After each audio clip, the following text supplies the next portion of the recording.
Magandang araw sa inyo mga ka-expert. Sa video ito ay ipapakita ko naman sa inyo ang actual na pagsasagawa ng welding penetration macro test.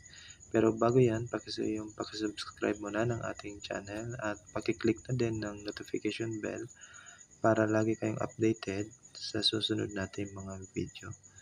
So without further ado, let us start our video. Kung mapapansin natin dito, ito ay test piece na nakat na into small piece using the cutting disc, at after na makat siya using the cutting disc, yung surface niya ay medyo rough pa. Kaya ang gagawin natin, since na medyo rough pa yung surface niya, ay ipapakinisin natin ito using the sanding disc na 360 or 180 yung grit ng sanding disc na gagamitin natin. Yan, tulad na makita natin dito. So dito sa pagkakataong ito, ang ginamit natin, since na wala kaming 360 sanding disc, ang ginamit namin dito ay 180 na sanding disc para mas mapakinis yung test piece natin. Yung purpose bakit kailangan nating pakinisin yung surface ng for macro test natin ay para mas maging malinaw at mas madaling makita yung welding penetration kapag binabad natin ito sa chemical solution. Yan, mamaya makita natin bakit mahalaga na pakinisin ito. Kasi mas madali natin makikita yung welding penetration kapag mas makinis yung ating test piece. Yan, so ang gamit natin dyan ay sanding disc na 180 grit. So pwede na ito. Kung wala tayong 360, pwede na itong 180. So makikita na naman dyan yung welding penetration. At pagkatapos nyan, ito na yung magiging itsura ng ating test piece. Makinis na siya. Yan. Finish na.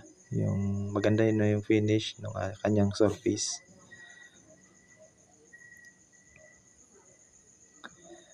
At ito yung ginamit natin, yung sanding disc, sanding wheel na 180 grit yung number niya. Yan. Kapag napakinis na natin yung ating test piece, pwede na natin ihanda yung mga kailangan natin sa pagbababad ng test piece sa chemical solution. Una, pwede tayo maglagay ng tubig sa isang container. So sa ngayon, ang ating container na ginamit ay tabo lang. So pagkatapos ay ilagay yung nitric acid solution. Tandaan na ang ratio ng ating tubig at nitric acid ay 90% na water at 10% na nitric acid. At tandaan din na kailangang una nating ilalagay sa container ay ang tubig. Tapos ilalagay natin yung nitric acid. Huwag nating pagbabaliktadin. Huwag uunahin yung nitric acid tsaka ilalagay yung tubig kasi pwede ito na sumabog o kaya umusok. So tandaan na uunahin lagi ilagay sa container yung tubig, then pagkatapos ilagay na yung nitric acid.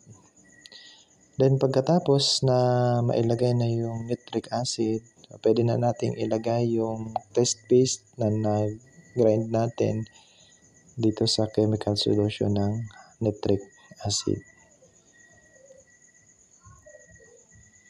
Yan, ilagay natin lahat. So konti lang yung chemical solution kasi konti lang naman yung test paste na ginawa natin.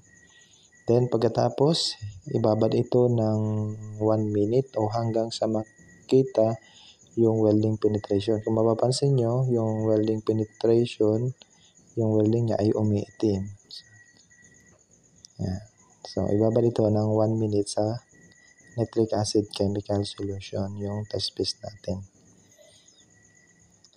Kapag maitim na, hanguin yung test paste at ilagay ito sa another container na ng tubig. O kaya naman, hugasan muna yung test piece. Pagkatapos na mahugasan, ay ilagay na ito sa container na mayroong tubig. So, wala itong halong chemical solution. Pagkatapos niyan ay pwede na nating i-check yung welding penetration. Kung mapapansin natin dito, ang welding penetration, ang welding niya ay yung kulay itim na portion. So, kapag binabad mo kasi yung welded part sa chemical solution, mangingitim yung welding. At doon mo din makikita kung nag-penetrate ba yung welding doon mismo sa dalawang metal. So, dito sa example natin, makita natin na yung kulay itim ay nag-penetrate siya dito sa circle at dito sa plate niya. So, ibig sabihin, good yung welding penetration niya.